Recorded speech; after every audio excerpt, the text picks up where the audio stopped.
Vai un kā ir nepieciešams pasargāties no saules, un kā izvēlēties sev piemērotāko aizsargu līdzekli?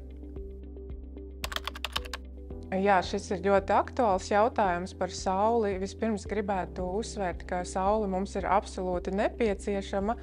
Bez saules mēs nevarētu šeit pastāvēt uz Zemes, bet tomēr ir arī saules ultravioletam starojumam savs negatīvais devums, ja tas ir pārmērīgi intensīvs un spēcīgs. Ir runa par dažādiem ādas ļaundabīgajiem veidojumiem, kas var attīstīties, un tāpat jau pieminētā arī fotonovecošanās, kas ir tīri vizuāli ādas izskats. Attiecībā par aizsargu līdzekļiem, ja mēs runājam par krēmiem, losjoniem, tad no sastāva ziņā tos var iedalīt divās grupās. Viena ir ķīmiskie aizsargu līdzekļi, kuru sastāvā ir ķīmiskas vielas, kuras norēģē ar ādas šūnām un tādā veidā nodrošina aizsardzību pret ultravioleto starojumu. Otra grupa ir tā saucamie fizikālie aizsargu līdzekļi, kas satur cinka oksīdu un titāna dioksīdu vai vienu no viņiem, un ādā neiesūcas, bet guļ uz ādas tā kā slānis un atstaro ultravioleto starojumu, līdzīgi kā salīdzinoši tas būtu no spoguļa virsmas.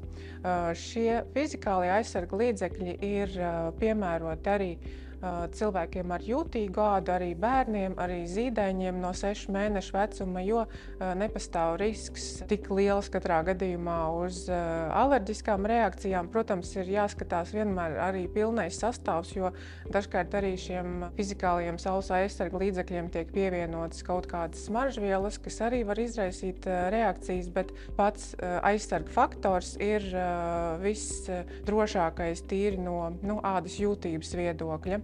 Runājot par zīdaiņiem, es pieminēju, ka no 6 mēnešu vecuma tad dermatologu rekomendācijās ir teikts, ka līdz 6 mēnešiem zīdaini vispār nav ieteicams pakļaut tiešiem saules stariem, līdz ar to nav runa nemaz par saules aizsargkrēmu.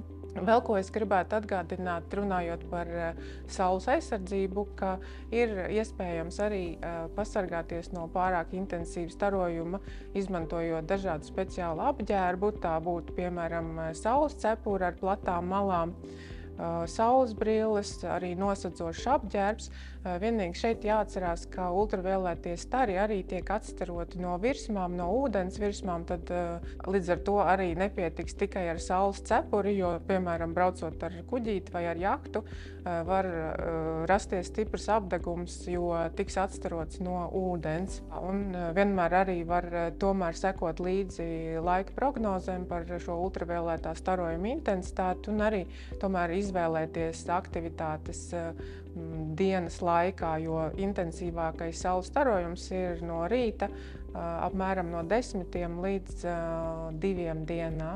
Runājot par saules aizsargu līdzekļu izvēli, ko būtu ļoti ieteicams ņemt vērā, norādē, ka šis līdzeklis aizsargā gan pret ultravioleto A starojumu, gan pret ultravioleto B starojumu, jo abi šie stari var izraisīt arī ādas bojājumu.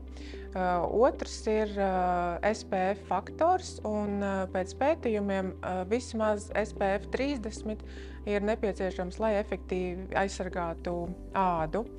Tāpat arī uz aizsargu līdzekļiem ir norādīts par to, ka ir nepieciešams atkārtot uzklāt tik pēc 2 stundām, lai nodrošinātu arī efektīvu aizsardzību.